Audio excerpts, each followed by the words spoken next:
দেখা গেছে আশপাশের মানুষের লগে খারাপ ব্যবহার করে, এই জিনিসগুলো এড়িয়ে চলতে চেষ্টা করবেন।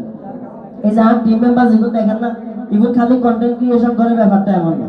এতে কি করে জানেননি, 5 মিটারের কাজ করে, এদের বাপের দোকান আছে, আর এই লোকগুলো ব্যবসায়ী বা ওর বিশাল এক ব্যবসায়ী, ব্যবসার কথা কই শেষ করতে পারতাম।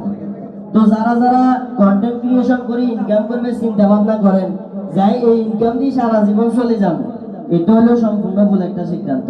কন্টেন্ট ক্রিয়েশন করেন, সমস্যা নেই, তবে পাশাপাশি অফলাইনে কোনো একটা ব্যবসা রাখতে চেষ্টা করবেন বা কোনো একটা ইনকাম সোর্স রাখতে চেষ্টা করবেন। আশা করি ভবিষ্যতে ভালো কিছু করতে থাকবেন। যাই হোক, আর টিম মেম্বার করে আপনারা তো ভিডিওতে দেখেন, আপনার উদ্দেশ্যে একে একে কিছু কথা করবো। ইগুনে যদি ভুল করে অন্তত পক্ষে আর পক্ষে তো ক্ষমা চাইলেই, কারণ এগুলো আসলে এক একটা অঙ্গ। এক কাছে মানে স্টেজ উঠছি, ওনার কাছে ভালো লাগে না, এখন একসাথে উঠছি তো মোটামুটি কথা কবে একটা জোর হাইয়ে। তো আর কথা হলে নিজে যদি না হারেন, অন্তত 3-4 জন মিলাই করেন, ভালো যেটা ওটা করবে চেষ্টা করেন। দিন শেষে যেটা মানুষের কাজে আসবো, অন্তত একটা মেসেজ থাকবো, ওই জিনিসটা করবে চেষ্টা করেন। আসসালামু আলাইকুম।